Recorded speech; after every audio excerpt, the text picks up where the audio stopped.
Kung ikaw ay naghahanap ng makakausap. Heartline. Kung ikaw ay nangangailangan ng isang kaibigan. Heartline. Daluyan ng iyong damdamin at daluyan ng iyong bawat saloobin. Heartline. Kung saan pinapakinggan ang iyong nararamdaman.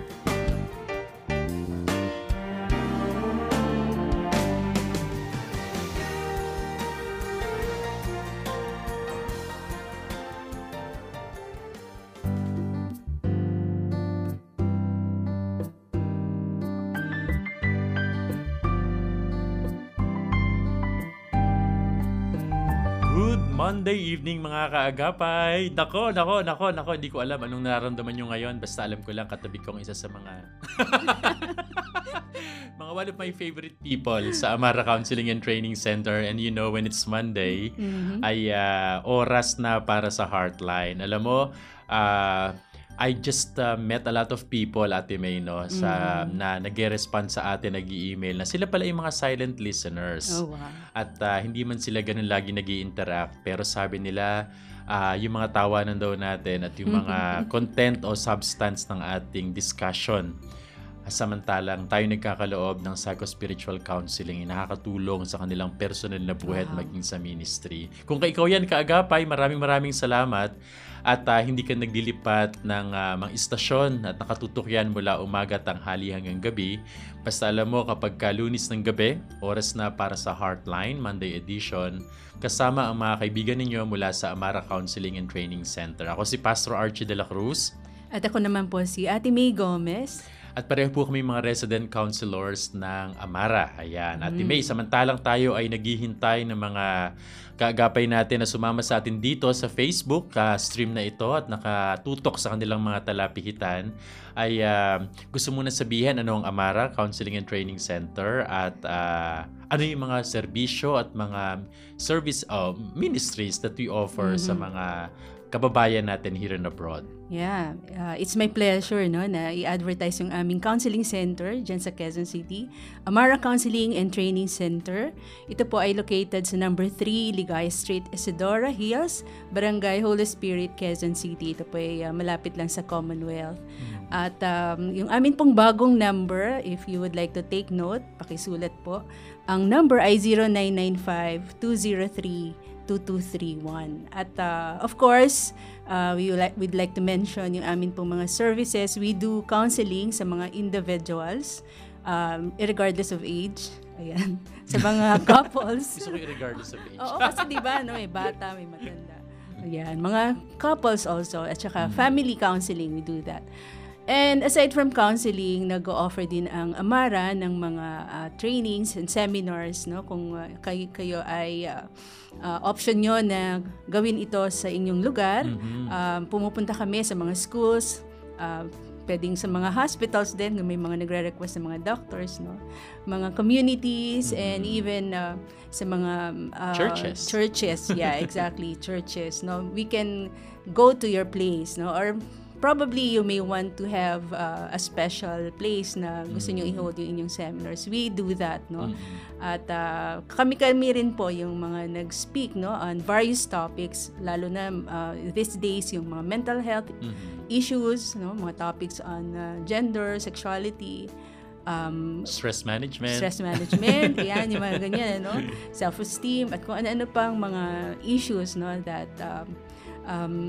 yung mga dinadala ng mga tao ngayong mga panahong ito. So, do call us, no, and may mga sasagot sa inyo. And of course, we would like to make mention also yung amin pong offer na service para sa mga OFW, yung payong OFW. Payong as in umbrella. Payong. Corny. Kasi mahulan ngayon, di ba kailangan may payong. Payo, as in advice. Para sa mga OFW, kasi we have been receiving, no, yung mga clients na ang pinapa-counsel nila yung kanilang mga loved ones or couple na yung kanilang asawa ay nasa ibang lugar, no, nasa ibang bansa. So, we thought of offering this, no. So, nakikipag-arrange kami sa schedule, sa oras, no, dahil of course yung time zone nagkaiba.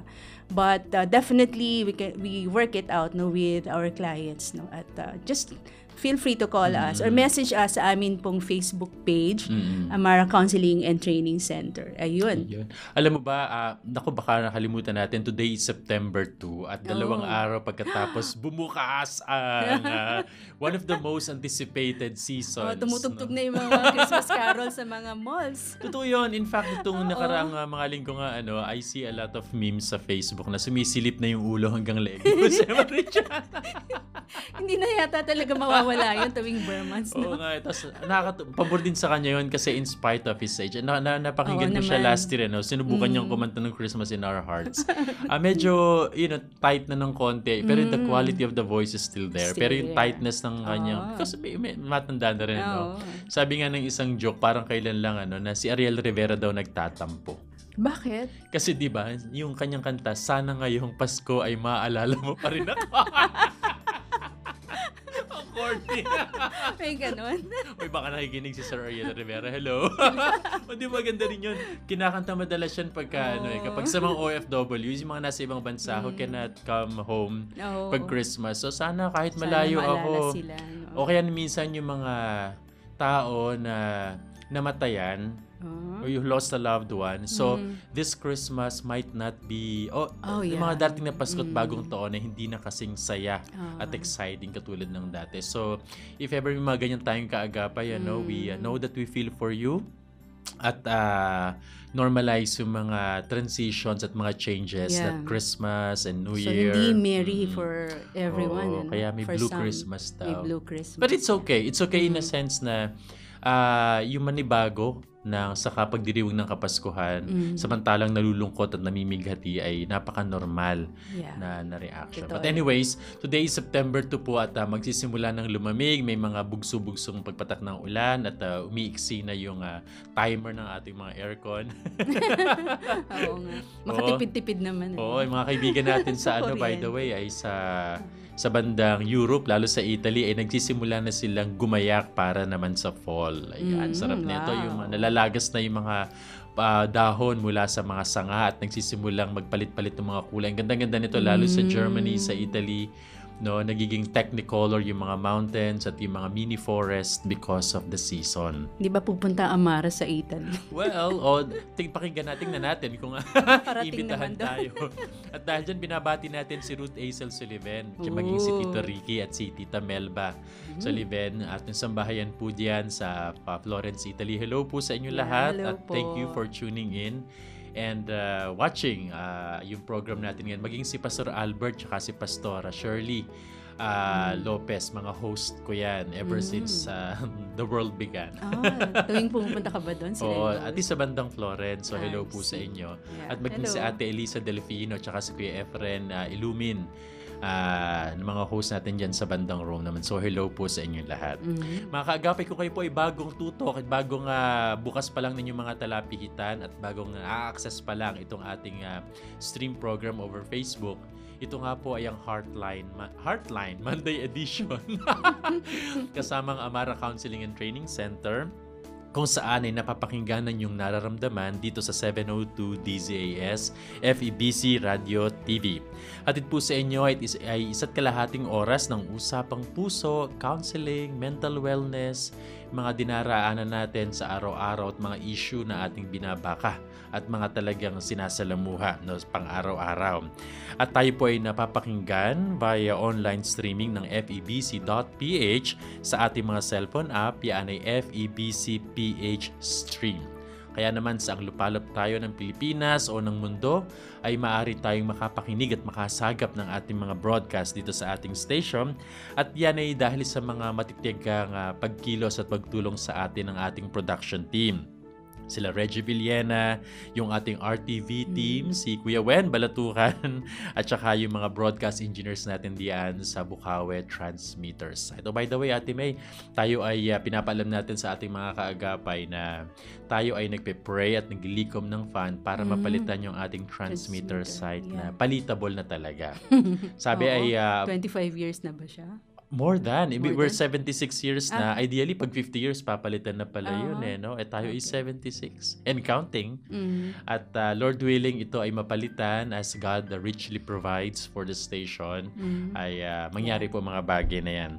Mga kagapay, para po sa inyong mga counseling concerns, inquiries, engagements, at mga personal, yung mga you want to learn more about our topic or still get in touch with us, huwag po kayo mag-atubili na magbigay ng mensahe sa ating Facebook page. At lahat man halos tayo meron yan, type nyo lamang 702-DZAS-Radio TV at maaari din kayo magmensahe sa mga cellphone numbers po ninyo sa magitan po ng pag-send ng message sa 0916-296-6620 para sa mga Globe users, 0999-223-5671 and 0961-784-9351 para naman sa mga smart users. Ayan, so maghihintay po kami. At may alam ko maraming mga listeners, mga taga-subaybay natin na dumadami silang patuloy na hinahantay na mapakinggan yung mga pangalan nilang banggitin. Ito yung favorite part natin, yung pagbati. Well, I would like to greet yung aking family. Of course, yung mga nandyan sa San Jose del Monte, Bulacan, yung aking husband, si Dan, yung aking mga anak, si Dustin, si Dayan, si Dominic, si Don, si Dre, at si Dale. And of course, yung aking mga manugang, si Hazel at si Kuya Jai. At yung dalawang apo ko, si Chuck at si Dylan. Hello sa inyo. Yan. And of course, gusto ko ring batiin ng belated happy birthday yung aking pang-apat, si Engineer, si Don, nung December tuloy, August 31. August 31. Binabati ko rin yung aming pastor sa Pleasant Christian Alliance Church dyan sa San Jose del Monte, Bulacan, si Pastor Kevin at ang kanyang asawa si Pastora Shine Caburnay, yung ibang leader si Brother June, Pastora Edith Repdos, at yung mag-asawang evangelista si Tito Ben at si Tita Digna. And of course, yung aking pong mga kaibigan sa Luzon Christian Alliance Church na madalas ay nakikinig sa atin, si Pastor Ted at yung kanyang wife si Pastora Lani Armamento at yung kanilang anak si Zach, yung kanilang bunso. And siguro for this first half ng pagbati. Sabihin, maraming darating mamaya. yung aking mga ka-Discovering Jesus Bible Study Group, si Kuya Ariel at si Ate Lori Ginto, at yung mag-inang Tita and Kat Ponce, Sister Minda Capiznon, si Ana Padula, si Kuya Balong, Anisete, si Sister Joji Sahorda, of course, yung aming pastor, si Pastor Kevin, si Ate Nenet, Sister Helen, and yung pinakahuli naming bagong member, Sister Shirley Elo. Ayan. Hello sa inyo and thank you sa pakikinig. Ayan. At panonood sa mga panonood din. Oo nga, no? Ako din gusto kong batiin yung mga kaibigan natin sa Christian Gospel Church at Pagdilang Student Center, si Ate Eden Salta, si Ate Lita Alfonso, si Kuya Bilyong, at saka si Ate Mino Deximo, mga faithful members namin sa church na laging nakikinig. So blessings at advance Merry Christmas po sa inyo lahat. At mga kapatiran natin sa Maranatha First Evangelical Church diyan sa Rio Chico, General Tino Papaya, at First Baptist Church of General Tino, si Pastor Teode, tsaka si Tita Berna Padolina. Hello po sa inyo lahat. At sa kapatiran natin sa Sambahang Kristiyano sa Karuhatan. At recently, Ate May, ako yung naging speaker nila nung last Sunday sa JCCF, si Pastora Sinaida Bernales at Pastor Nathan. So, happy 25th anniversary po sa JCCF dyan po sa Ugong, Valenzuela City. It was really an honor na maging panauhing tagapagsalita po ninyo sa inyong 25th anniversary at more years to come. Oh, okay. Happy anniversary. Oo nga. Ate, ano ba yung mga recent, habang hinihintay natin yung ating unang tanong, ano ba yung mga recent cases na hinahandle mo sa Amara, whether online o on-site? Karamihan mga couples. Couples. And even yung mga inquiry natin lately ay mga couples. So, iba-iba yung issue ng couples, no? Marami silang issue sa isa't isa. Well, common yung... Takot naman. Well, the good thing there is they seek help. Oh, they seek help, yeah. Humingi sila ng tulong, no? Para hindi naman na talagang mauwi sa paghihiwalayan. At maraming issues, no? Andyan yung, yung infidelity, no? Pera. Pera. Oo, malaking problema yung pera, no?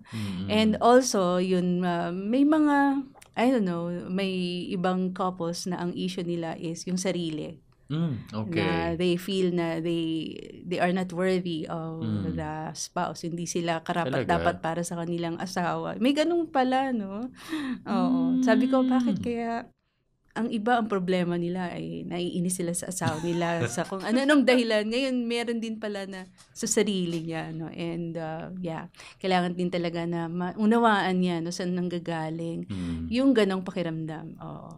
I see. No, very interesting yun. Ako din, alam mo naman ako medyo, hindi ako, since I'm not yet married. Not yet. Nilalagay talaga ng emphasis yun. Not yet. Kung hindi pa babalik si Jesus, ay kakasal. Ay mga mga single pa rin. Kapit-kapit lang mga besh. Pag-pray natin, wag muna para Oo nga eh. masaya. Sa lupa, gaya ng sa langit. May mga cases ako ng counseling ngayon. Tama ka no? Kundi infidelity, in spite of the years that they have been spending sa haba ng panahon na pagsasama nila, sabi nila no, yung stage of still getting to know the other, yung partner mo, hindi natatapos pala. Yeah, Yun ang kanilang mga revelation. Merong 29 years ang kanilang marriage, pero they still get to discover more sa kanilang esposo. So, nasa 50 na siguro yung couple na yun, no? And yet, no, ganun pa rin. And then another one naman, sila ay parang 5, of course, common yung 5 years, no? Parang ang dami mga surprises na hindi lang nakilala nung sila ay friends pa of 7 years. And yet, marami silang discoveries na hindi ko alam na ganito po pala siya, pastor. So kayo po na mga may asawa, siguro nakaka-relate kayo sa pinag-uusapan namin na it's like an endless pursuit of getting to know your partner. No, at finding ways how to extend isang healthy communication, pag-uusap, pag-iintindihan, at pagkakilala na hindi natin itong pagtatagumpayan kung wala si Kristo sa inyong pagsasamahan. Tama. Yeah. Ayun, dahil dyan, sabi ng ating listener, magandang gabi po, Ate May at Pastor Archie. May tips po ba kayo kung paano maiiwasan ng pagkakailangan naming magkumpare? Byuda po ako at siya naman ay may asawang OFW, ibig sabihin nasa ibang bansa. Okay. Pero matagal na panahon nang di umuwi ng Pilipinas. Parang hiwalay na din sila sa totoo lang. Magkakasundo ang mga anak namin at pinagpapares kami ng mga common friends namin. Hindi naman ako attracted pero ramdam ko yung awkward feelings pag magkakasalubong kami sa loob ng aming compound. Thank you po. Okay. So, maraming matchmaker. May mga tao kasi ang ministry nila taga-Paris eh. Di ba sa church yung mga ganyan din? Kala ko yung Paris lang yung masarap na hinihigop ng sabo. Uy, Ito pala. Gusto ko yan. Pag therapy ko siya, by the way, this is pag ako ipagod. Yung Mami Paris. Wow. Garlic rice. Anyway, ito ibang klaseng pag-Paris. At ang mahirap nasa isang compound, no? Yung magkumpare. Okay. Well, mahirap talaga yung feeling, no, na parang na-invade ba yung safe space niya, no?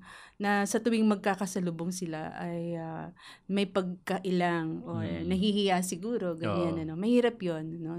Dati naman ay dadaan ka lang, wala kang ibang nararamdaman, ano, at tuloy-tuloy ka lang. But this time, no, may ganong feeling. So, definitely this is something na kailangang ma-address, no?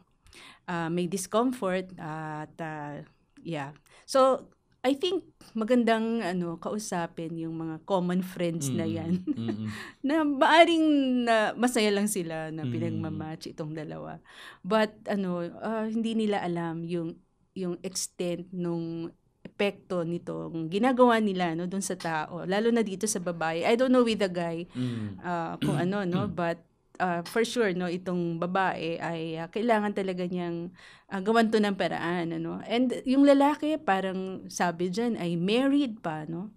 Matagal na lang daw na hindi yata umuuwi. Yung kanyang asawang nasa ibang bansa. So, hindi natin gusto na, to get into something na may gray area dun sa relationship. No? Medyo malabo. Okay, ayaw natin yun, no. So, kailangan siguro na makipag-usap siya, no?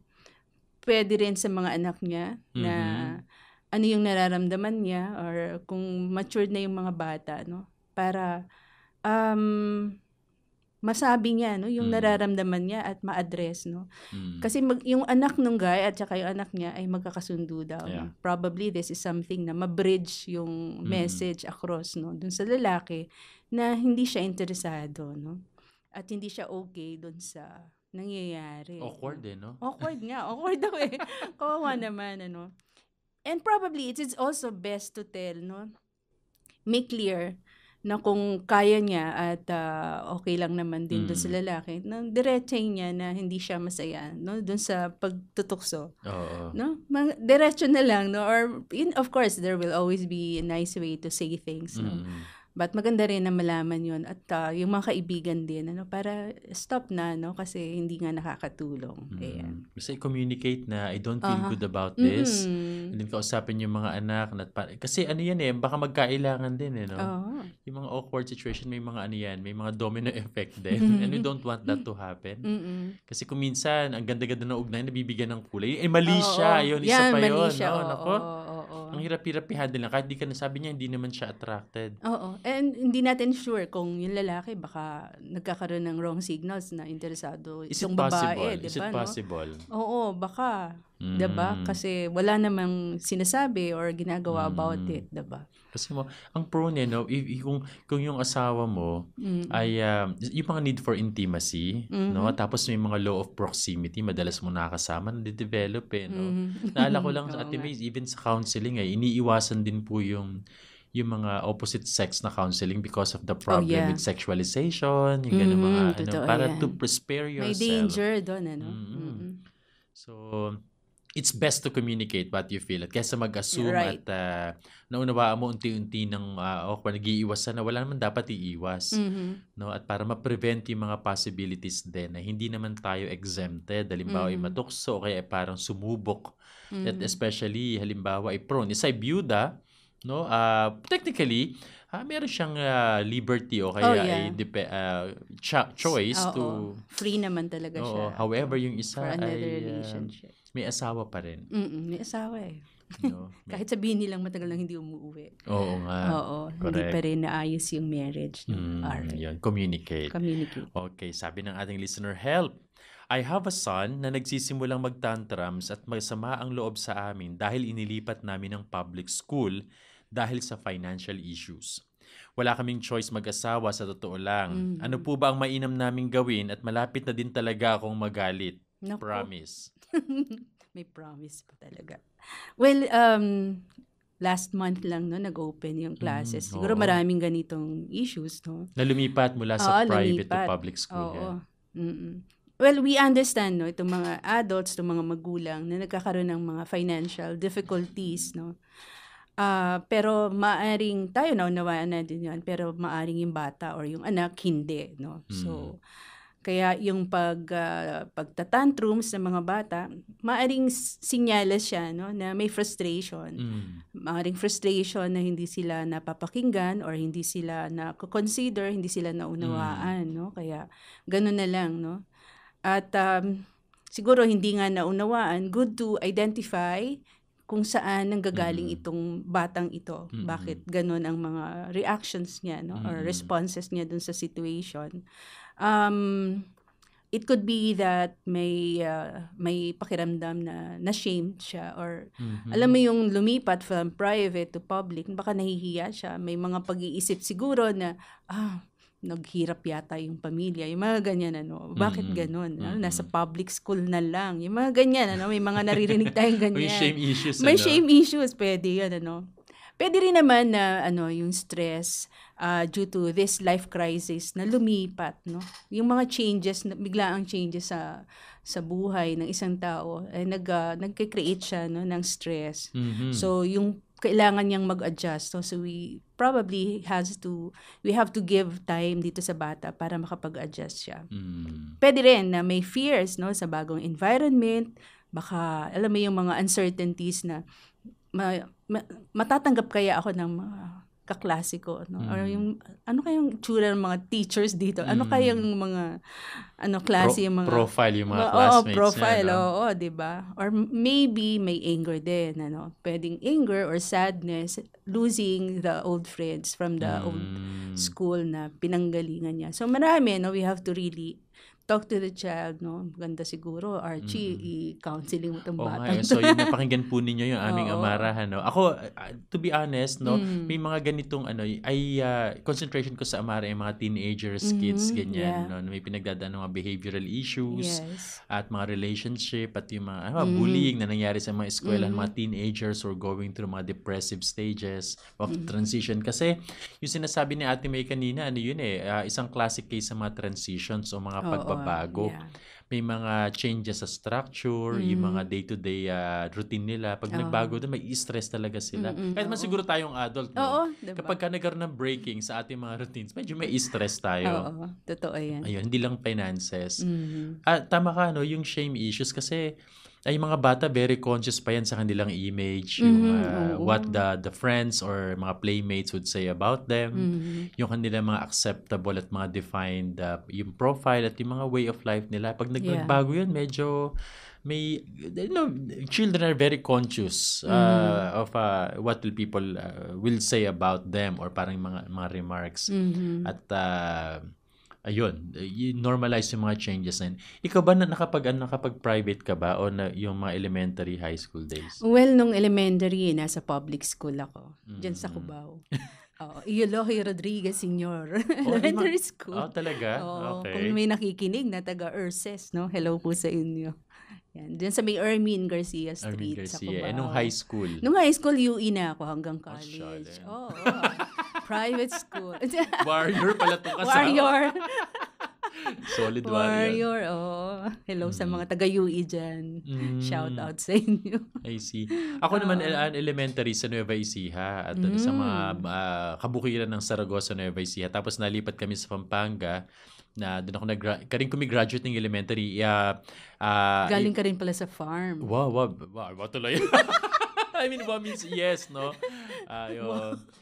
So biyasa ko mga Pampangan. If you have Kapampanganin, Maya Pabengi po kaya kayo nga. Dakal pong salamat for tuning in.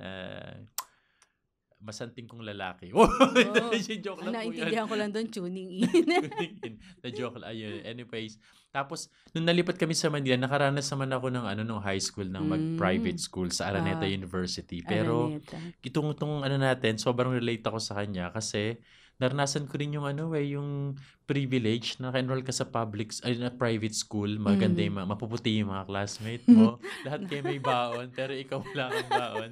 Tapos may guard yung eskwelahan na at least dalawa. Tapos nag-check. Tapos may mga field day, may mga ganap sa eskwelahan. Elementary ka ba noon? High private? High school na. All my, tatanong ko sana kung may Nutriban din sa private elementary, school. yes. Inabot ko yung Nutriban, burgur, mga bulit. Tsaka yung gatas ng kalabaw. Inabot ko yun. Mga cup rice, etc. Ganyan.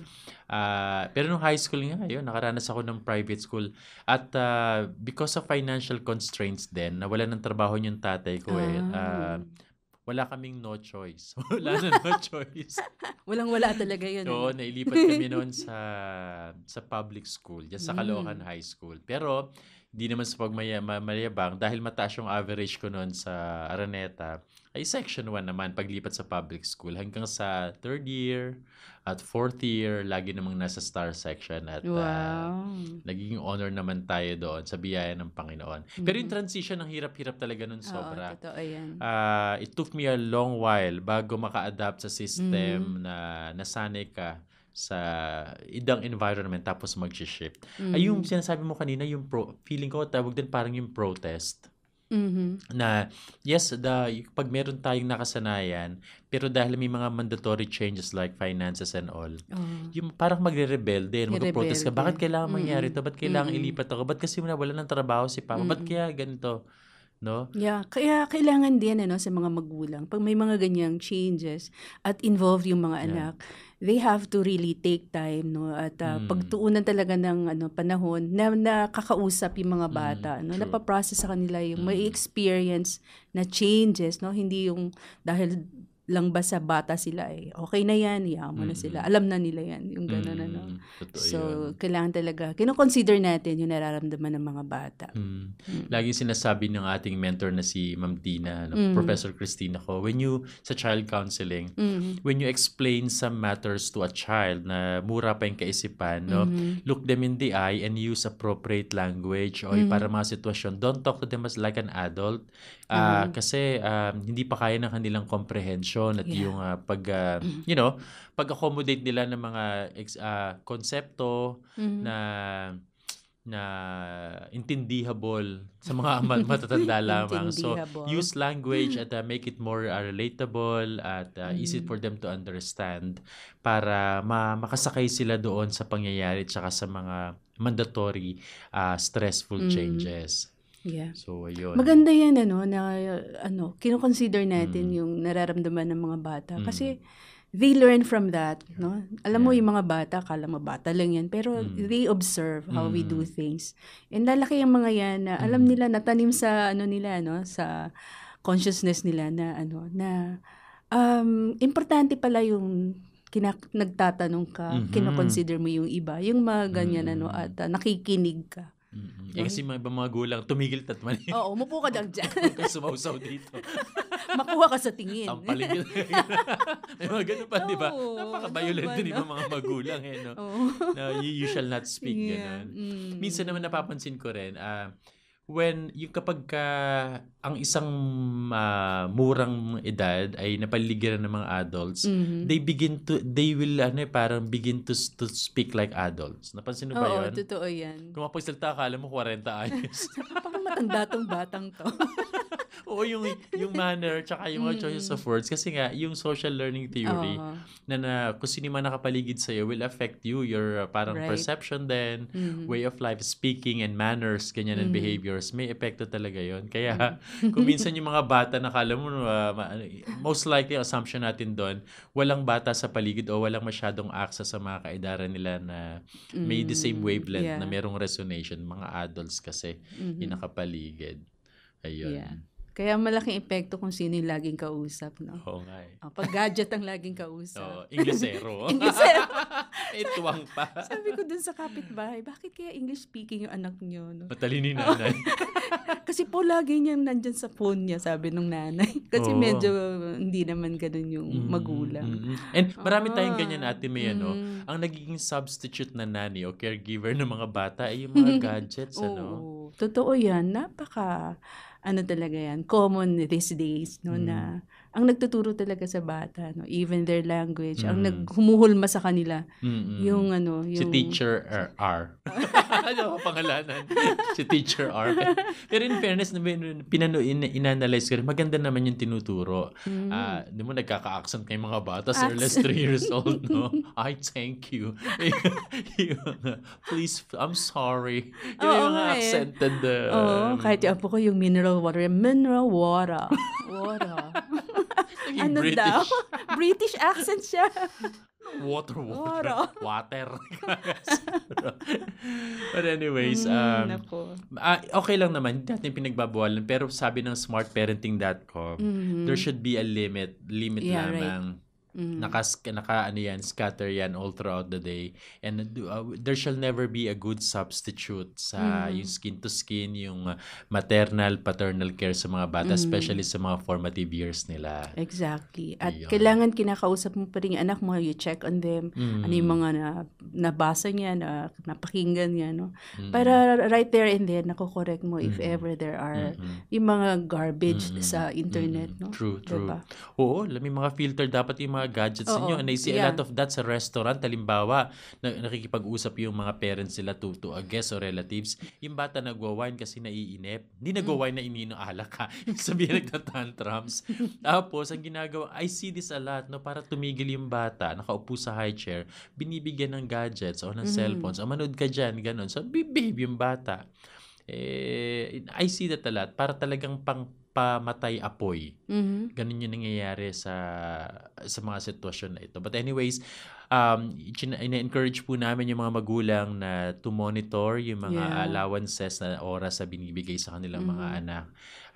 Hindi natin nakikita yung negative impacts nito at Mhm. ang mga disengagements at yung mga quality ng mga material na na-access nila hindi natin sigurado. Yeah. Hindi natin nababantayan. Mhm. So nothing beats no itong pagkalinga at presensya ng magulang na nagbibigay ng strong Yeah. emotional support at Oo nga. intelligence Alam din. mo, Archie, there was a time na yung mga Mm. itong mga computer, itong mga cellphone ito, Mm-mm. pang-adult lang Mm-mm. diba, no? Mm-mm. Pero dumating yung time na even a 1-year-old child, Yeah. no, marunong nang mag-swipe. Hindi naman yung swipe left to right, no? So, Uy, may kliyente rin tayo, naalala ko na kasi yung app ng online shopping, hindi ko na sabihin kung anong brand, no? Nagulat na lang sila no, parang na ang narinig daming ko na. dumating na mga deliveries. Deliveries. Kasi kung ano yung mga pinindot ng bata, ay, natutunan niya, like Barbie, mga toys and dress. Oo. Kasi alam na niya kung Nag-purchase paano na siya. Nag-purchase siya online. Tapos ayun, Ay, address naku. naka-default. Di ba auto-fill in? Mm-mm. Ayun, sunod-sunod in one day.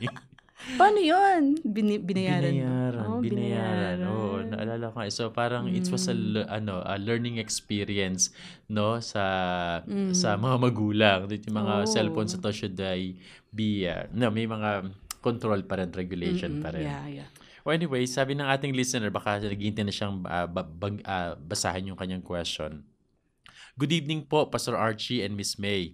May suggestion po ba kayong maibibigay sa mga katulad kong teachers na subsob na naman sa pagtuturo ngayong school year? Thank you po. Kasi kakabalik lang, Oo. It was not too long ago nang tayo ay nag-resume sa classes at anyways, ayun. Oo. Well, yung mga teachers na yan ay galing sa summer outing, pahinga. At nagbrigada eskwela pa sa mga Nagbrigada, public school, mga oo. tupad. Yung iba nagtupad.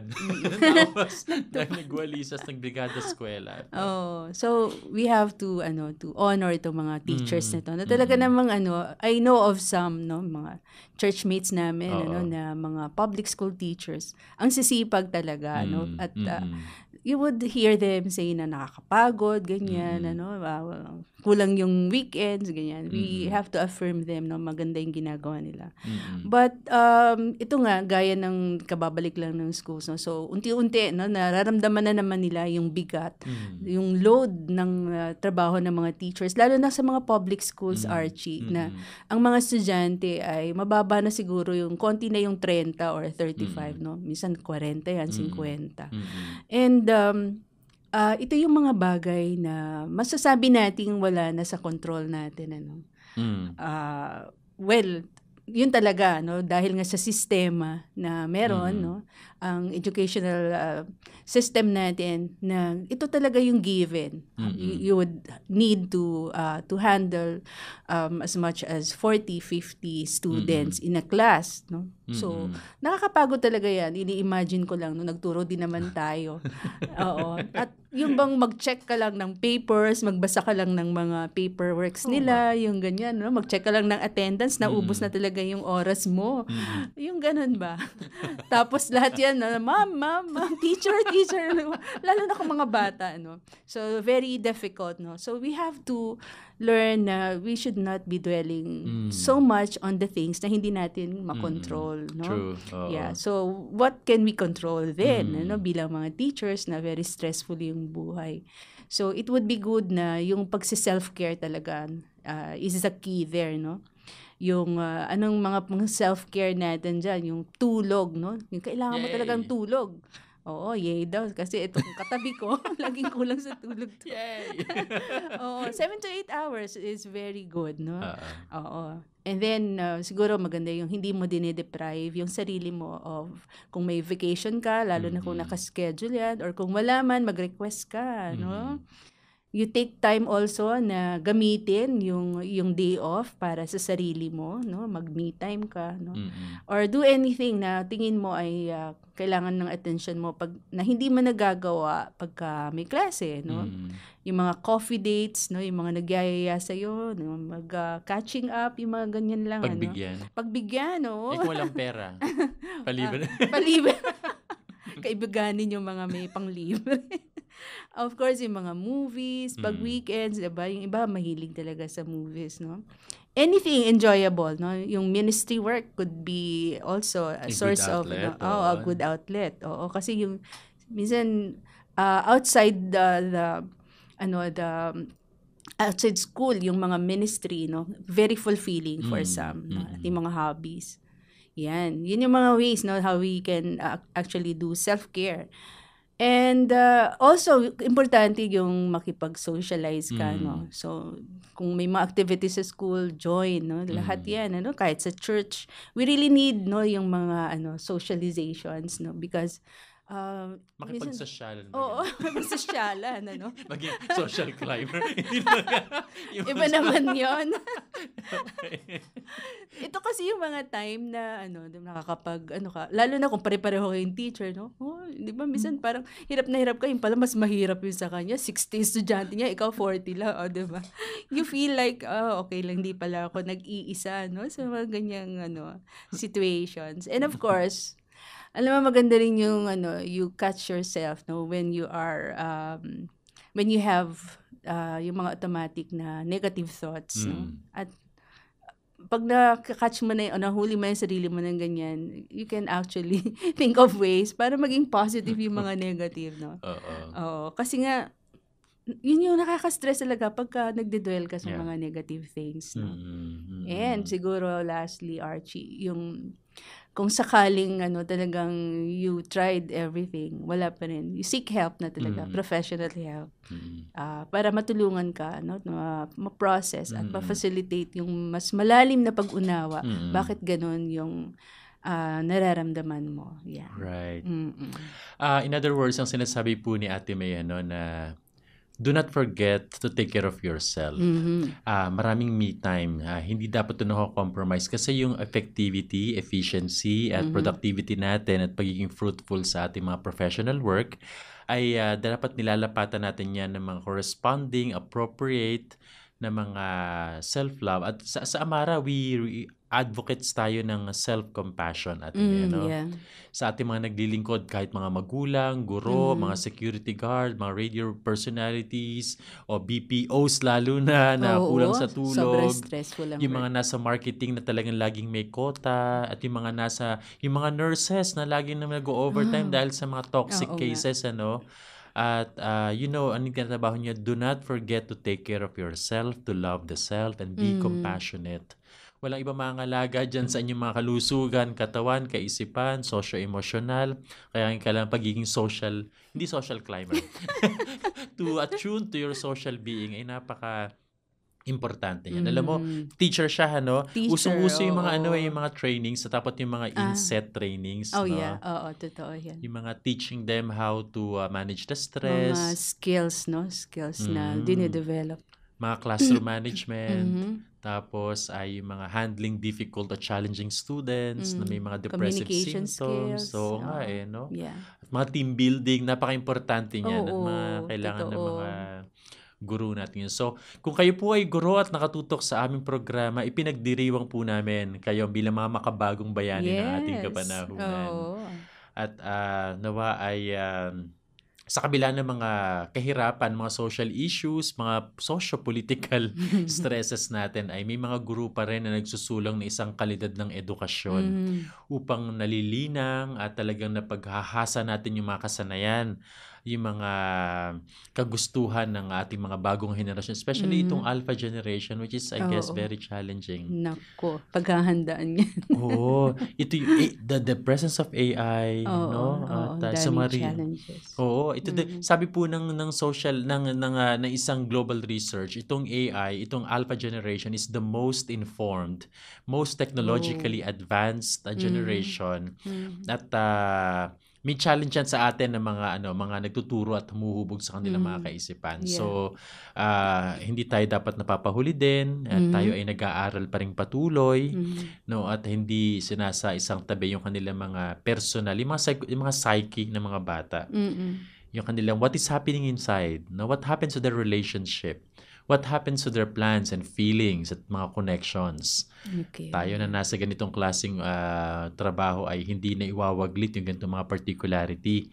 at consciousness natin na matulungan talaga sila. Yeah. So, ayun. Any final thoughts bago tayo mag-break regarding sa mga guro, pag-aaral, at mga helping our young minds, teachers and also? Yeah. Alam mo yung napakahalaga na okay yung teacher kasi pag hindi siya okay, Hindi na okay sa yan. hindi rin okay yung estudyante. Oo, kasi 'di ba, minsan ang outlet mo minsan mahabang, alam mo yung mag-explode ka in the middle of the class. Oo, 'di ba may mga ganyan na napanood natin dati na nasa YouTube yata 'yon na hindi niya na contain yung mga kung ano man yung pinagdadaanan niya, Yeah, mahirap, kasi lalo na kung nurse ka, kawawa yung mga pasyente mo pag hindi ka okay. Things like that. So, ganun din sa mga teachers, kaya please, yung mga teachers, malaki yung role nila, developing young minds, pero yun nga, kung hindi sila okay, then probably maganda talaga to address that right away, Yeah. Naalala ko lang bigla sa stress management, mga self-care, yung mga find ways how to be, mga creative therapies, mga malikhain, resourceful, pero hindi kinakailangan magasta. At mga compromising activities to soothe the self, to reward the self after working very hard. May pwede yan per day. May mga at the end of the day, when you work very hard, do something that will make you feel at home, relax, hindi kumakabog ang dibdib, And mga periodic, pag payday mo, buy a little something. Get a good massage, long sleep on mga weekend, ganyan, maglaba. Ay, saan ka sa therapy minsan ng paglalaba eh? Talaga ba? Weird, no? Basta ganun, you know what makes you more in touch with the self, what makes you relaxed, dalampasigan, o kumain ng ice cream, o watch a good movie or series ng Netflix, ano man yan, basta do something that will make you feel attuned to yourself because you have been working very hard. Right. At bago tayo mag-break, gusto kong mag-shoutout sa mga kaibigan natin ng mga guro, si Ate Susette, si Son, si Christian o Kit Liboon, mga churchmates natin yan na talaga mga very seasoned teachers, maging si Sir Benedict Arellano, si Sir Joseph Campos, si Sir Gary Enriquez, mga teachers yan sa Bagong Barrio National High School, tsaka dito sa isang Chinese school. At maging si Teacher Chen na maka-feature din natin soon dito sapagkat ang daming mga feedback na napaka-substantial nung kanyang discussion regarding sa pagiging school directress at pagiging isang guro. Wow. So Teacher Chen, tsaka si Teacher Mark Noko ni Conde, shout out of blessings to all of you, and we hope to have you here again para sa isang makabuluhan na episode ng Heartline para on behalf of the teachers. Mga kaagapay, tayo po ay pansamantalang hihinto muna para bigyang daan ng ilang mga paalala, anunsyo mula sa ating istasyon. Kaya naman ang programang Heartline Monday Edition kasama ang Amara Counseling and Training Center ay magbabalik pagkalipas lamang ng ilang sandali. Heartline, kung saan pinapakinggan ang iyong nararamdaman. Puno na ba ang inyong piso para sa Radyo Coin Banks? Dalhin na ang mga ito sa ating partner Christian Bookstore branches na pinakamalapit sa iyo.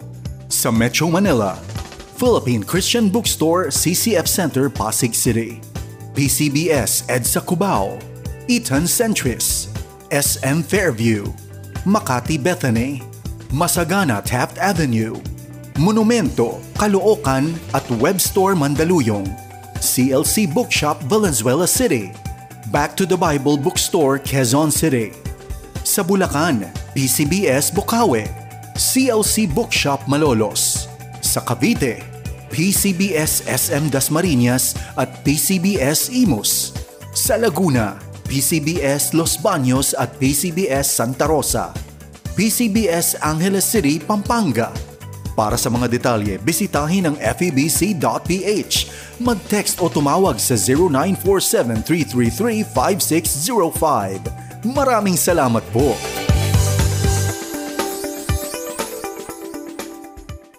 Sumasayang papawid mula sa Maynila. Ito ang Far East Broadcasting Company Philippines. FEBC. Himpilang 702 DZAM. Agapay ng Sambayanan. Heartline, kung saan pinapakinggan ang iyong nararamdaman.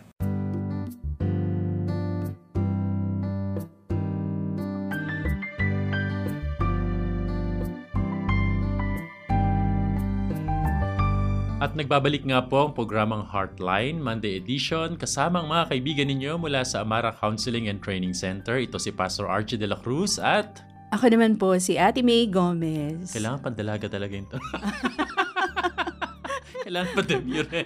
Pa-demure. Alam niyo ba, hindi naman tulihim. Alam niyo bang yung katabi kong ito ay lola na?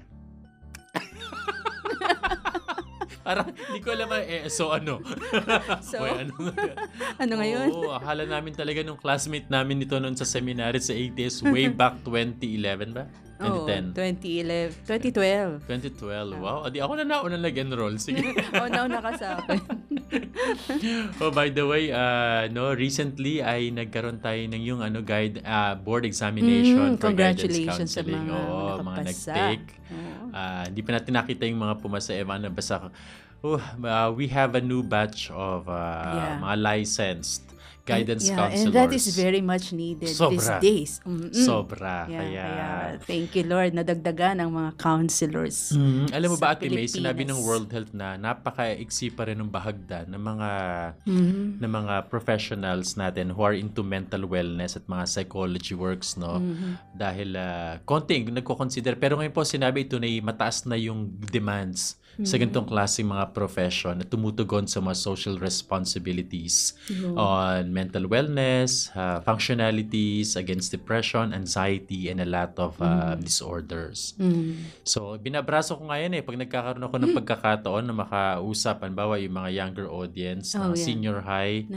Ganyan. Kasi di ba mayroon mga ano ba yung strand yun? Yung mga strands. Strand. Kung meron possibility to... Humes yata yan. Humes man. Human. Oo nga, tama. Humes. Kasi STEM yung mga sa science and then mga ADM. Oo, para mga ganun. Anyways, kung may chance na i-reconsider ang psychology, at eventually mag-pursue ng mga counseling careers, ay ito na po yung sinasabing global demands sa mga professionals. At yung bunso ko, Kuya Archie, nainganyo kong mag-psychology. Magta-third year na siya, diba? So, church... Hi, Dale. Hello, Dale. Sa church nga namin next month, October, ay ilo-launch namin ng isang program, yung mga psych graduates at mga psych students na magkikreate ako ng isang specialized ministry sa mga church namin, sa community ng Paglinang Student Center Compassion Philippines para makatugon sa mga issues ng community na may kinalaman sa mental wellness. Maganda yan Ako makopya nga.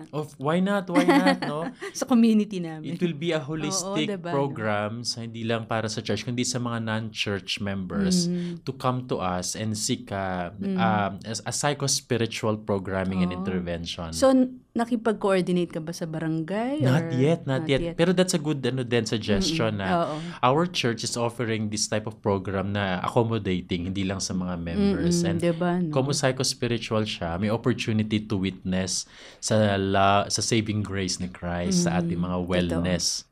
Yeah. So feel free to copy that. At, I will think it out. Tas parang you will realize na a lot of Gen Zs, actually Gen Zs na ito, are willing to involve and commit, especially kasi yun ang isa sa mga profile, mataas ang involvement ng mga Gen Zs. At hindi sila mahirap i-involve sa ganyan kasi yung heightened na nga ang awareness nila on mental health. And napaka-susceptible kasi ng mga millennials and Gen Zs, lalo alpha generation sa mga mental health issues na ito. So, they get to resonate and mayroong frequency kasi wavelength nila itong tinutulungan Kaidaran nila, mga fad, lifestyle, choice of words at tayo mga 80s and 70s ay ibang generation na iba yung ating mga responses to mental wellness kasi mataas yung ating resiliency. Pero sa kanila, it pays to reach your own kind, reach your own levels or generation in other words. Okay, baka may gusto kang batiin, Ate May, samantalang babasahin natin yung mga susunod na katanungan sa second half. Okay, sige, batiin ko yung dati kong kasambahay, si Jean Dugol. Nandiyan siya sa Silay, Negros Occidental. Hi, Jean.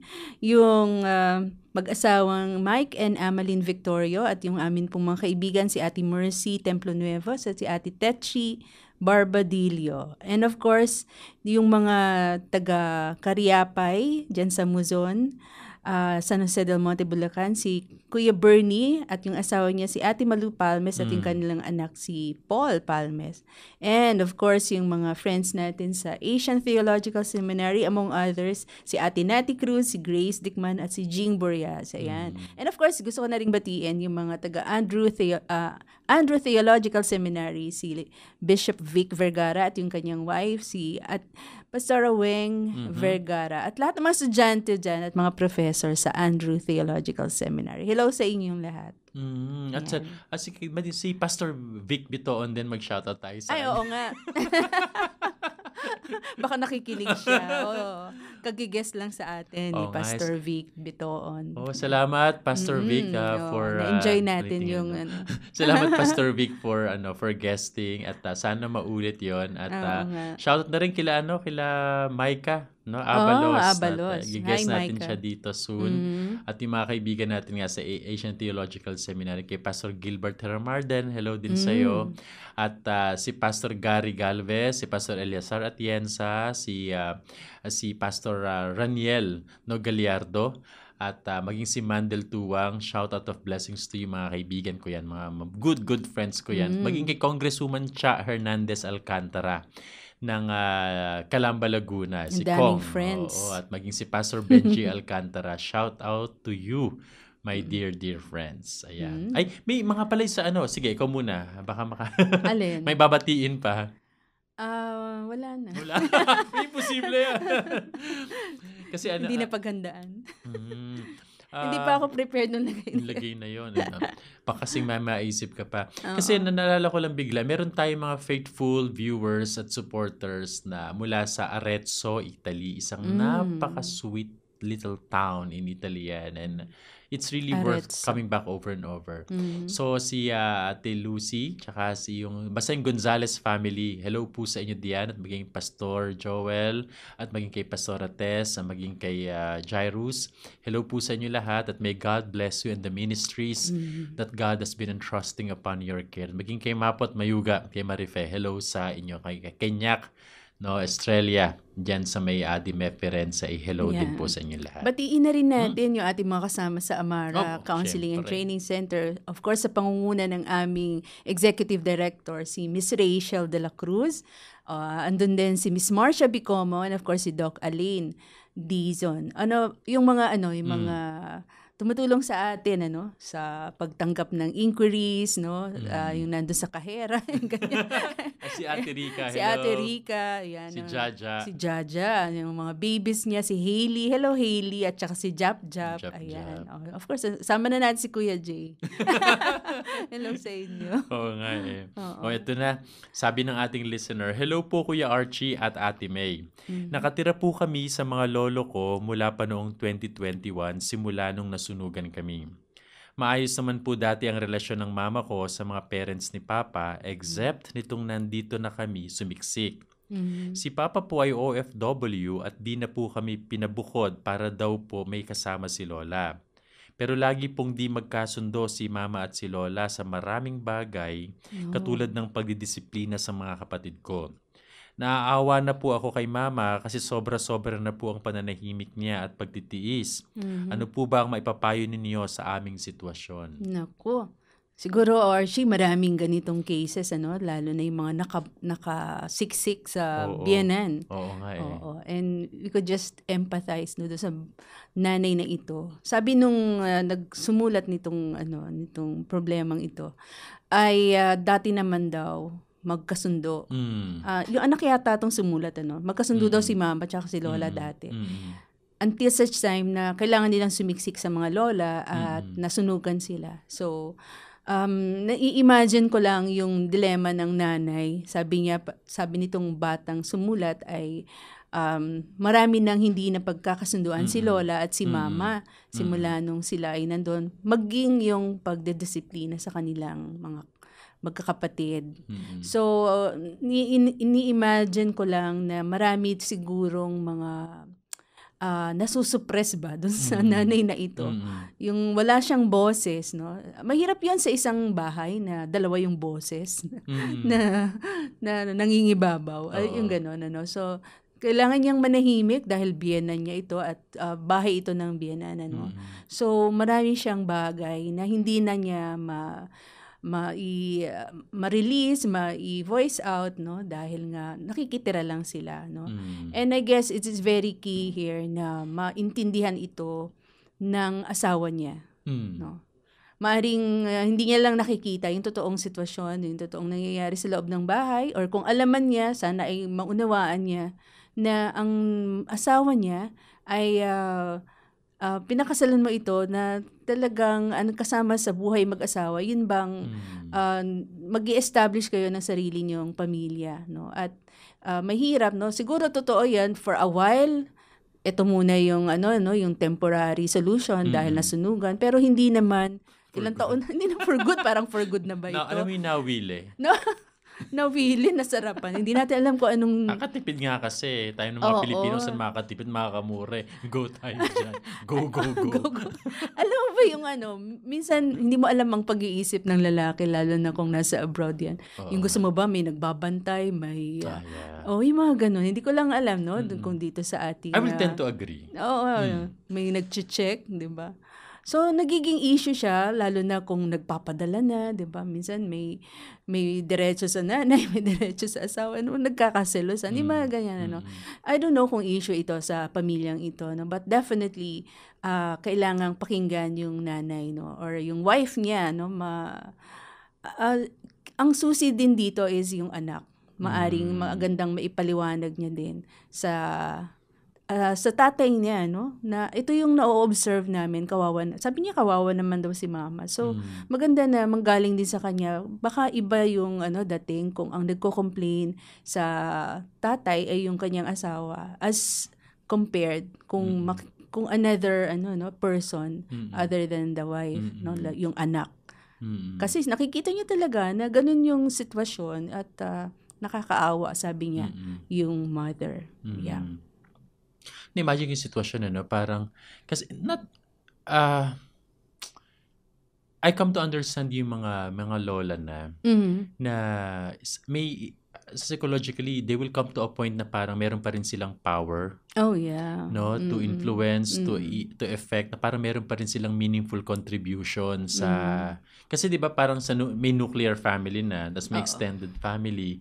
So parang minsan, if they feel like the matriarch of the household at nakapisan kayo sa kanila, so she may have the privilege to say yung mga final decisions and words kasi nandito kayo pero parang bahagi yun ng mga inherent arrangement kapag ka nakapisan. So, sabi nga ni Ate May, kailangan talagang mapag-usapan ito at talagang suriin yung mga boundaries of enjoying yung mothering style, parenting style nito. Dahil, kasi alam ko, yung generation ng lola na to is different from the parenting style ng succeeding generation, no? So, some disciplines or mga approaches may not be efficacious, no? Parang helpful, especially when you parent yung mga Gen Zs, no? Masyado nang malayo yung generation. Oo, lalo kung alpha generation ito. So, kung disiplina yan, baka hindi maging tuluyang maging helpful. But anyway, discipline will always be discipline. At providing a structure is beyond question naman. Yeah. Sabi mo nga structure, alam mo, yung isang problema dito is yung confusion ba among the children. Na dahil nga siguro yung lola very forceful, yung sabi mo nga yung matriarchal voice, nakaka-confuse sa mga bata na sino bang pakikinggan, si mama ba o si lola, no? At kailangan maging malinaw yun, sabi mo, also mentioned about boundaries, no? Hanggang saan ba yung boses ni lola, no? At itong nanay nga, of course we understand she could be coming from that stance na gusto niyang yung respeto, no, manatili, no, at gusto niyang ang tawag doon, i-protektahan yung relationship ng asawa niya dito sa mga magulang, na hindi siya magkakaroon ng magiging issue siya na namamagitan sa mag-asawa ay sa mag-ina, no? Baka dahilan siya para magkaroon ng problema yung mag-ina dahil sa kanya. So siguro naninimbang talaga itong nanay na ito. Yeah. May iwasan kung talagang bubukod at talagang sisikapin nila. Yun nga eh.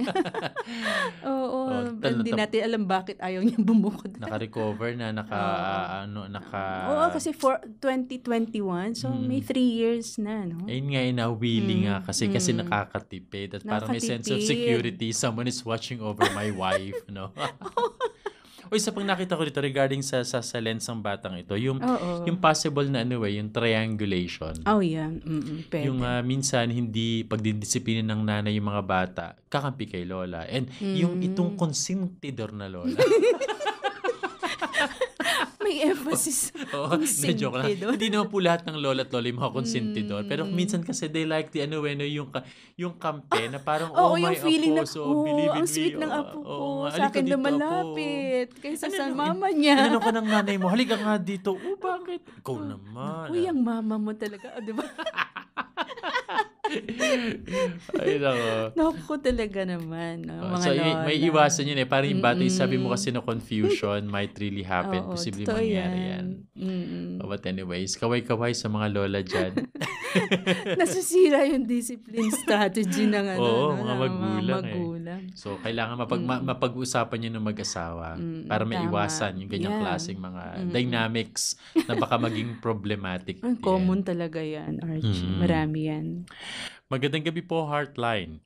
Isang gay po ang napangasawa ko at di naman na po niya tinatago o dinideny sa akin. Ang problema po ay matabang na siya simula nang na-open ito sa aming dalawa, samantalang tinanggap ko naman po at willing akong ayusin ang marriage namin. Lagi na po siyang nauunang kumain at matulog, samantalang naging usapan naming magtutulungan kaming ayusin ang problema. May dapat pa po ba akong ipaglaban? Baka naman wala na po akong dapat pang asahan. Naku, ang hirap naman, Pero at least parang maganda na bago sila ikasal, bago sila magsama, inamin niya yung kanyang pinagdaanan o mga struggles. Okay. Pero parang hindi agad-agad. Kasi sabi niya, parang hindi na ngayon tinago. But nung simula tinago, ngayon na inopen na nung husband niya, na gay siya. Well, unang-una siguro,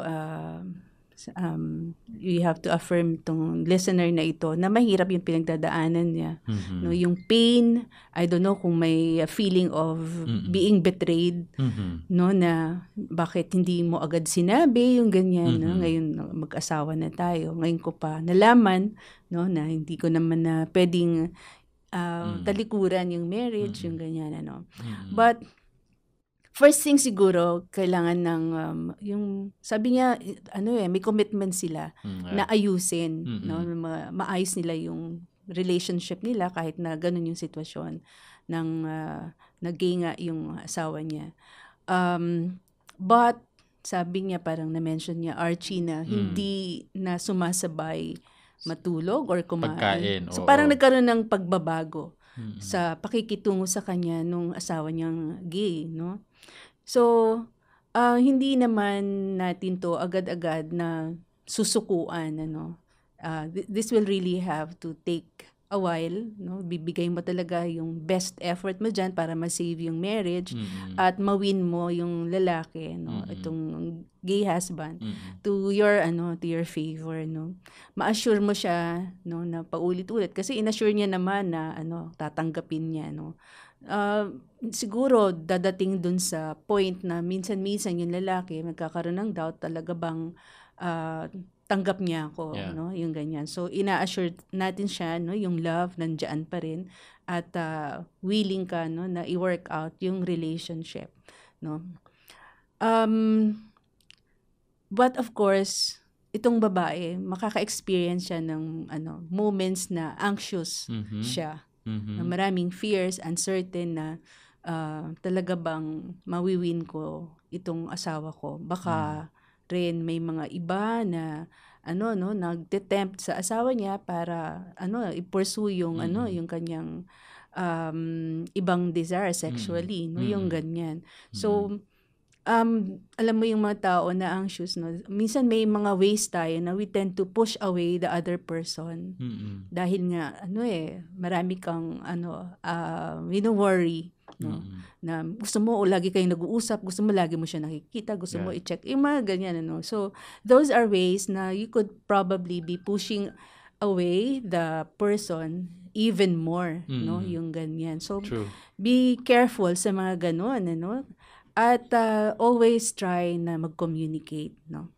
Not in a very forceful way, pero yung bang ipakita mo lang na yung malambing ba ng mga ways ng mga babae na gusto mo ng kwentuhan, ganyan, no, na safe, no, yung feeling nung lalaki, no, na hindi siya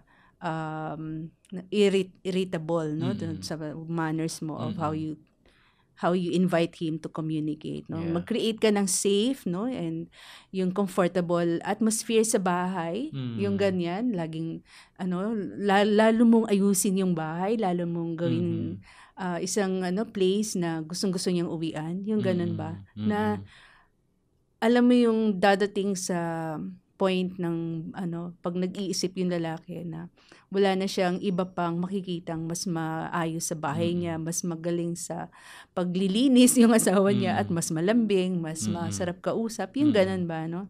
So do all those things, no, para lang you can really show the husband that there's no better way, no, na there's no better relationship than what you can offer him, no. At siguro yung bigyan mo ng panahon, yung chance na maaring nag-i-struggle naman talaga itong lalaki na magbago, no. Always give him that yung assurance na na-appreciate mo siya sa mga small attempts niya na ayusin yung ganyan, no, to catch those moments na let's say tinatry ka naman yang alam mo yon, yung mga responsibilities ng lalaki para sa babae ginagawa niya kahit na minsan ay pinipilit niya yung ganyan, so wag nating hayaan na yun ay hindi natin na a-appreciate yan. Okay. And of course, kung talagang ginawa mo ng lahat at parang may problem pa rin, best na seek ng help, no, professional help for this para alam mo yun, may mag-facilitate talaga para sa inyo, no, nung pag-uusap, no, at maintindihan ng bawat isa. So tingin mo ba yung ganyang klaseng mga context ng mga problema ay lifelong, tuloy-tuloy, o nag-recur every now and then pag nagkaroon ng mga kapabayaan o mga complacency? Well, it's very possible, no, na nagre-recur siya, no. Of course, siguro kung dadatingin time na paulit-ulit mo namang nilalabanan yan, I guess, no, magwi-weekend yung mga urges na yan, yung mga desires na yan, But sabi mo nga, baka lifelong ba? Pwede naman, but definitely as you struggle to fight against the feeling, no, dahil alam mong mali, no, ay nagwi-weekend yon dahil nilalabanan mo siyang paulit-ulit. So may mga consistencies to fight and to struggle with the help of the spouse at saka mga professionals, no, to identify mga triggers, mga situation na baka minsan nagiging passive tayo, nagiging pabayaan ng konti. So they may be mga situations the person is down or not so aware of the compromising situation, affecting the self, affecting the mga moral conviction, and ultimately affecting the marriage, at may mga collateral damage dyan. So bukod sa mga inviting yung mga spiritual programming dito at parang yung mga pathways to healing, at may mga kailangan may mga practical na mga humanistic efforts to be applied to para ma-restructure, ma-solidify yung mga commitment to change, at mga magkaroon ng matinding awareness, no, both parties and all the necessary people who na kailangan ma-involve din upang hindi pangalagaan yung commitment, yung sanctity ng kanilang marriage, at yung how they promised the Lord, no, to live as one, no, to honor God in their union, at ma-manage, no, in a way yung mga ganitong klase mga threats o mga banta sa kanilang pagsasama. Maganda rin siguro Archie, no, na magkaroon sila ng mga accountability partners, no, or persons na sumusubaybay sa progress nila, no, or even sa mga times na nanghihina sila. Andun lang yan, para encourage silang magpatuloy yung ganyan. Maganda rin kasi minsan yung hindi lang ba yung kayong dalawa, no? Merong nakakaalam at nirerespeto nyo yung mga mentors na yon or mga accountability persons nyo, no, na pinapakinggan nyo sila, no? At nakikinig sila sa inyo, no? Na hindi kayo na-judge, no? But they really take good care of you na kayo ay nagpapatuloy habang nilalabanan yung mga struggles, no? Napaka-importante sa panahon natin ngayon na meron tayong mga accountability partners talaga. Oo, totoo. Yung mga cell groups, mga discipleship groups natin na bukod sa pag-aaral ng salita ng Panginoon, nagpapalalim tayo sa pagkakaunawa sa ating pagtingin sa Diyos, kay Jesus, no, and all, at yung mga spiritual disciplines natin. At meron tayong mga provisions how to journey with one another. Meron mga pakikigalak, pakikidalamhati, at pagsaliksik sa mga buhay natin na kadalasan ay nanatiling personal at mga pribado. Pero itong discipleship ay we allow each other to be invited sa mga basements of our lives. Even sa mga parang mga untouchables. Pero yun kasi yung mga prone tayo para bumagsak, magkasala, o kaya naman ay parang makompromise sa ating mga supposedly ethical, God-honoring, at mga directions of our lives towards progress, maturity, no, holistic maturity, napaka-importante na meron tayong sumusubaybay mentors, mga coaches, no, maliban sa mga natin, discipleship programs in the church. Sabi ng ating listener, good evening po. Nasa managerial level po ang trabaho ko and may ilang tao po under me. Hindi ko po alam na may mga complaint po against me ang ilan sa kanila. Pinarating po nila ito sa management at naapektuhan po ang confidence ko sa sarili ko and even yung drive ko to give my best sa work. Feeling ko po ay nag-iba ang pakikitungo sa akin ng mga tao and may kakaibang pakiramdam na pinag-uusapan nila ako. Gusto ko na lang po mag-resign pero need ko po ang trabaho kasi single mother ako and may teenager na pinapaaral sa ngayon. Tulungan po ninyo ako. Medyo nasa crossroad siya, no? Na gusto niyang mag-resign pero hindi pwede dahil may pinapag-aral na anak. Single mom siya, no? Okay. Yeah. Well, siguro we have to assure her first na ito ay isang bagay na talagang nangyayari, no? Kanino man sa work environment, no? Na minsan may mga taong hindi sila natutuwa sa iyo. May mga ganyan talaga, no? And minsan yung feeling mo, ba't wala naman akong ginawa or you know. But we are unique individuals, no? Iba-iba yung iba-iba yung pagkatao, iba-iba yung pinanggalingan, yung background, yung culture, yung values, no? So some people would not really find you pleasing, no? Isang concern lang is may mga nag-complain at I don't know kung ito ba ay kumalat na mishandled yung complaint na nakarating sa mga tenga na hindi na kailangan pang nakarinig sana. Kasi may feeling siya na napag-uusapan siya. Nakaparanoid din ng slight yun. Paranoid, na yung tuwing papasok ka ba, alam mo yung ganong feeling na eto na naman, papasok na naman ako. Bakit nakatingin sila sa akin? May mga ganong feeling minsan. Well, hindi natin sure, no, Archie. Probably it was just her feeling that. Pwede naman din yun, no? Yung mga agam-agam mo na alam din kaya nitong tao to o sino kaya ang kinakampihan niya, mga ganyan So I guess maganda na na humingi siya ng audience sa ilang tao like yung kanyang immediate supervisor or immediate head niya, no? At yung mga taong posibleng maging totoo sa kanya. Yes, oo. May Yeah. chance na magtiwala at parang mapaliwanagan niya. Oo, yung walang biases na. Oo. Oo. May sense of maturity who cannot Right. Be partial right away o judgmental. Oo May mga nga. ganun naman tao naman eh. Oo. Magandang makakatulong yan, ano? Kasi ang hirap ng ganong feeling, no? Yung magre-resign ka na lang na hindi ka clear about ano ba talaga ang nangyari, ano bang meron, may kasalanan ba talaga ako, yung ganyan, ano. At I don't know kung I think base doon sa pagkakakwento, no, ay pinagharap na siguro sila nung may complaint, ganyan, ano. Maaring tapos na yung usapan at hindi ko alam kung baka naghihintay na lang silang mag-resign tong isa or what, no? So, feeling niya gusto niya na ring mag-resign, but maganda na kung masisave pa yung work dahil hindi naman ganun na kadaling maghanap ng trabaho these days, ano? Lalo na may anak siya, may maasa sa kanya.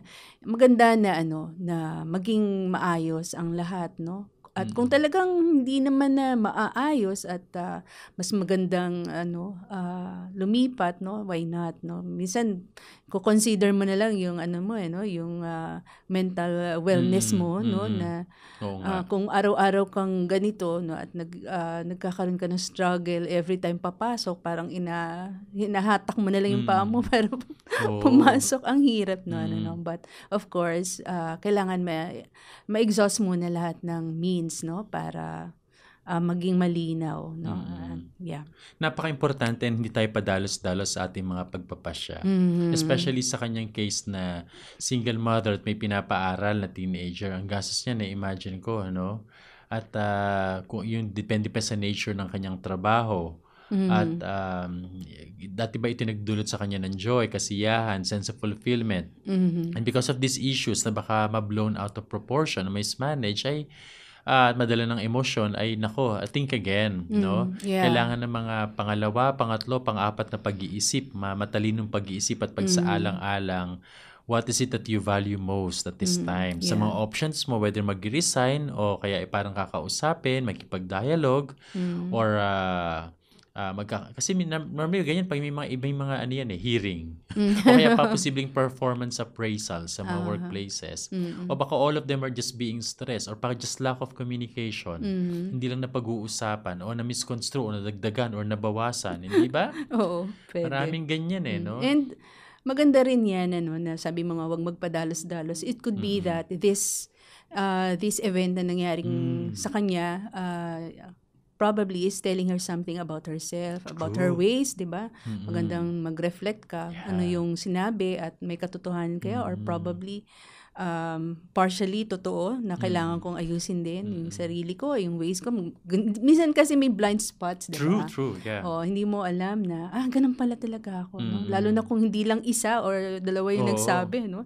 Sabi niya, parang may ilan-ilang tao na nagko-complain. So, maganda na, maging, panimula, no? Na ikaw ay, you be invited to self-reflect also, on probable things na maaring maganda na mabago mo sa sarili mo.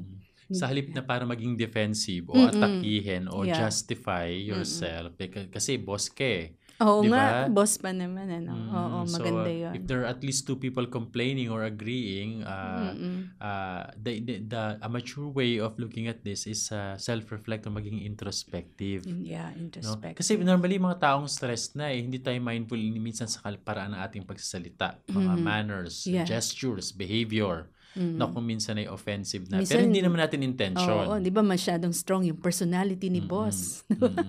Parang ang bilis-bilis niyang mag-isip, magsalita, nababagalan siya sa ating lahat.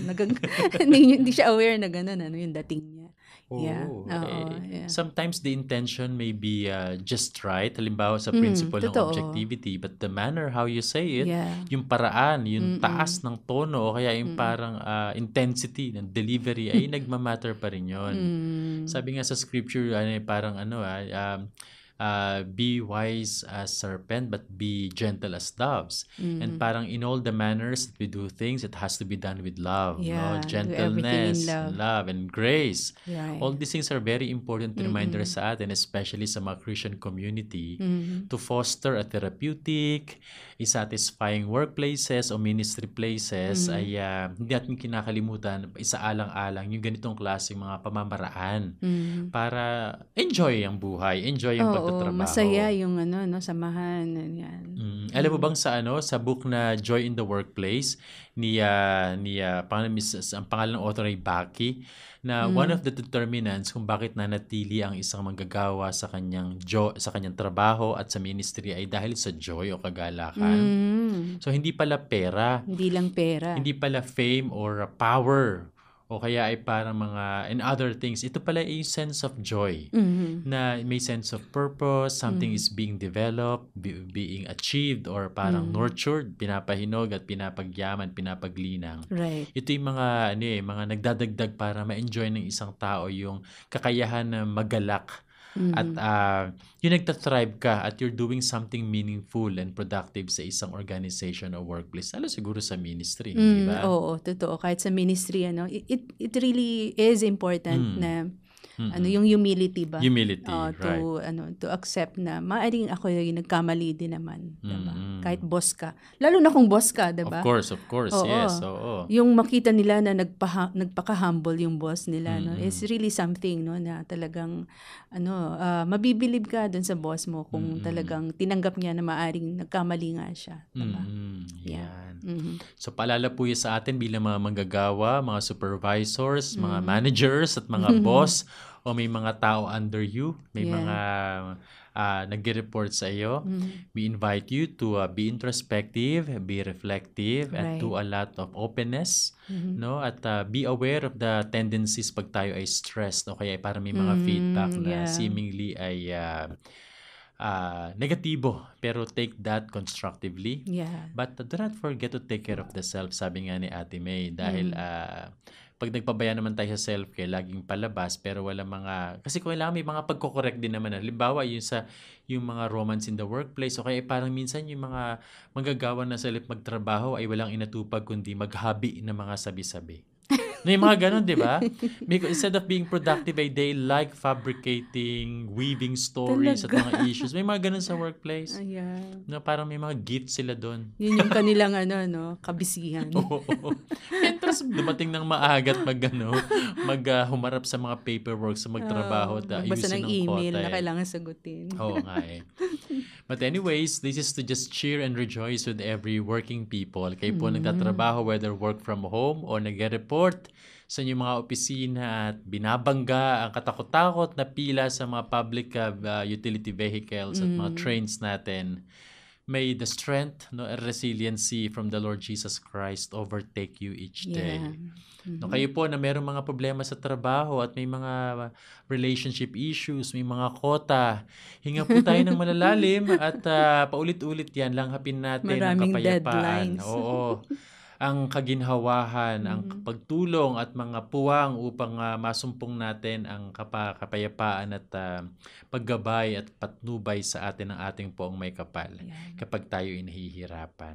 Do not forget to take care of the self and do not forget to enjoy yung mga daily Sabbath natin to connect with the divine, to breathe out to God and receive His help, His assurance, His provision, His wisdom sa ating mga decision making at pakikitungo sa ating mga kapwa. Napaka-importante po niyan.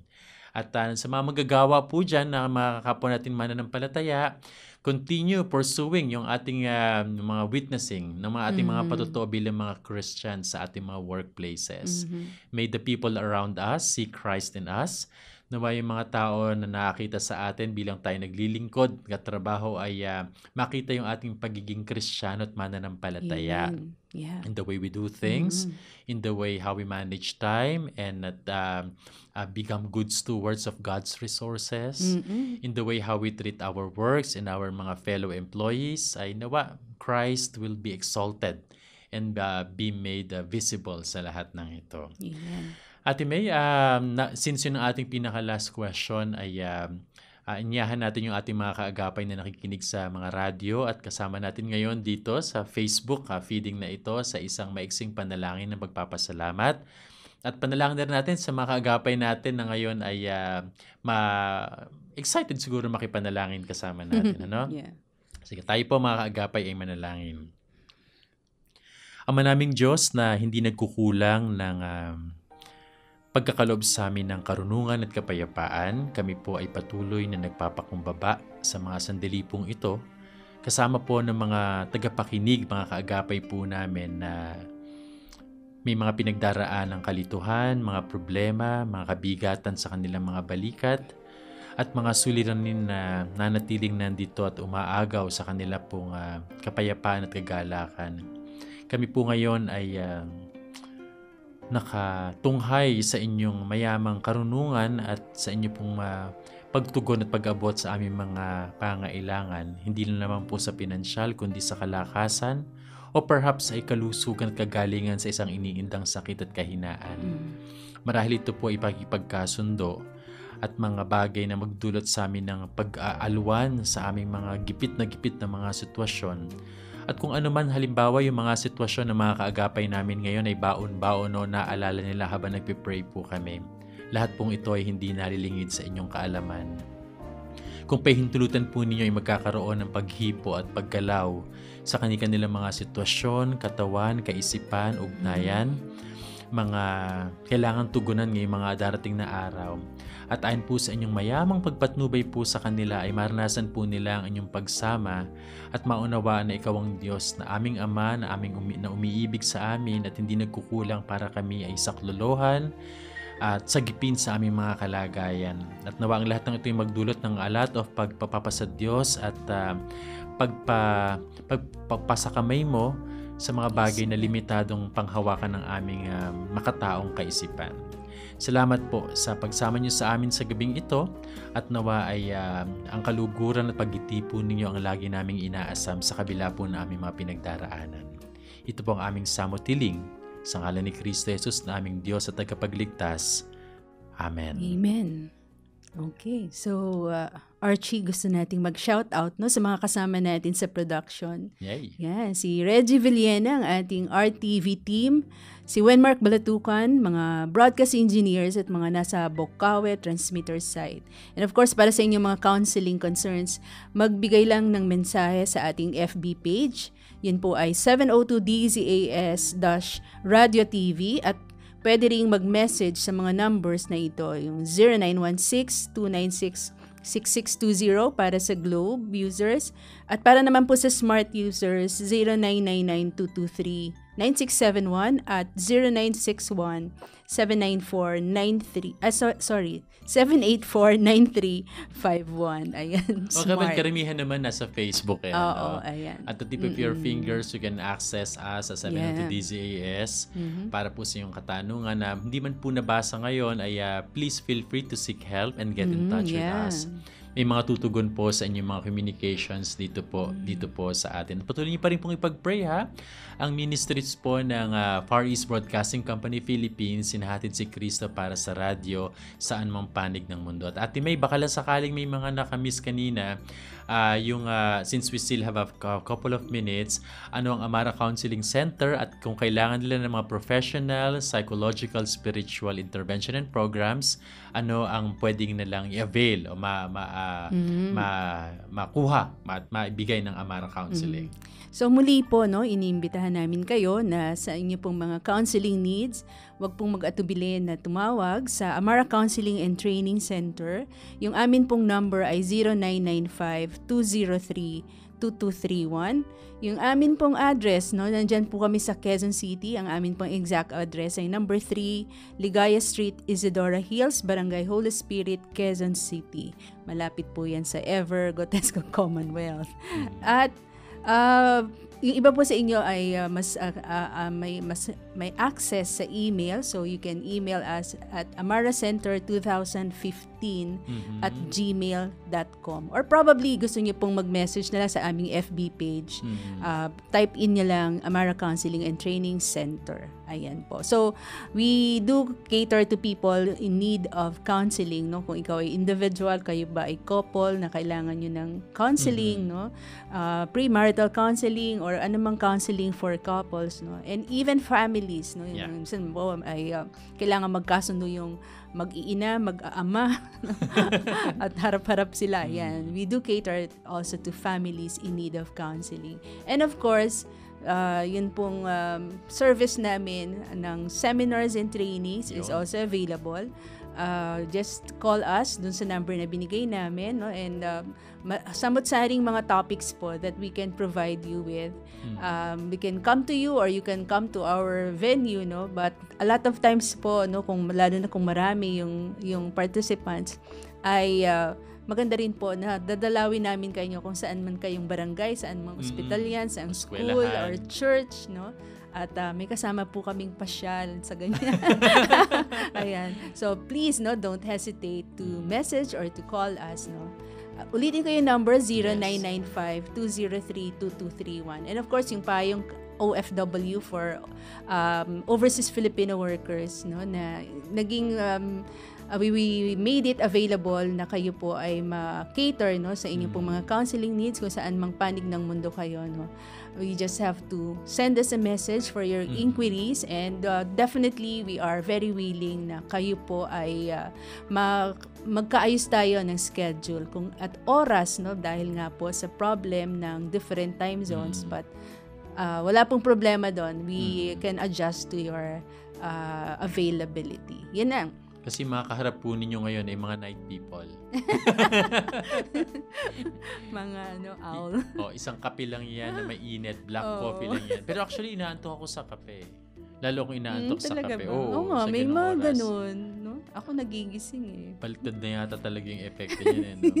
Bago makalimutan, advance happy birthday sa aking sister-in-law na si Catherine Tan de la Cruz ngayong September 9. So happy birthday kayo, mag-celebrate tayo soon. At yung mga kaibigan natin doon sa Pilar Bataan, sa Agape Garden, si Ate Janet. Sila Ate Janet. Hello, Hi, Ate Janet. Sa kanyang mga anak. Okay, nakalimutan ko Joshua, Japet, mga letter J. Jonah. Oo, yan. Happy listening po at we really hope to visit you kasama yung ating bossing. Si Ate Nenet.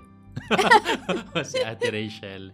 Si Ate Nenet. Ganun din, ay shoutout din sa mga nga pala, bunti ko nang makakalimutan, yung mga kapatiran, kapitbahayan ko sa Biyayang Tahanan Homeowners Association.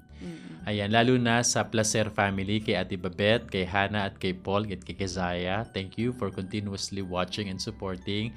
At yung katabi ko na bahay na si Grandma Linda Unavia na nakikinig palagi umaga, tanghali hanggang gabi. Alam ko yun sa umaga pa lang pagising ko, station Sabay na talaga. nagwawalis-walis na. Yung anak niya. Yung anak niya. Oo, tsaka si Heidi, yung aking inaanak dyan na lagi nakikinig. So, blessings to Unavia, tsaka sa Unavia family, at tsaka ayan, sa kanilang sambahayan po. Bare month na. Bare month na ng mga inaanak. Naku, dumadami na. In fact, magpaparamdam na pa isa-isa. And I think I stopped counting na. Kasi itong mga recent 2 months, nagkaroon ako ng 3. Oo nga Oo nga At speaking, nakalimutan ko silang bigyan ng child dedication. But anyways, mga kagapay, maraming salamat po sa inyong pag-antabay, pagsubaybay at panatili sa atin sa Monday edition ng Heartline kasama ang mga kaibigan po ninyo mula sa Amara Counseling and Training Center. Dito lamang po yan sa 702 DZAS FEBC Radio TV Agapay ng Sambayanan dito sa Ortigas Center, Pasig City. At kami nga po ay mga miyembro ng Kapisanan ng mga Broadcaster ng Pilipinas. Muli po, maraming salamat po at pahintulutan nawa ng Diyos na magkaroon tayo ng isang mahimbing, isang very rewarding sleep and rest sa pagkatapos ng maghapong pagtatrabaho at pagministeryo para ihanda tayo sa panibagong bukas sa kalooban sa kabutihan ng ating Panginoon. Maraming salamat, Ate May. Thank you din, Archie. At God bless each and every one of us. Good night! Heartline, kung saan pinapakinggan ang iyong nararamdaman.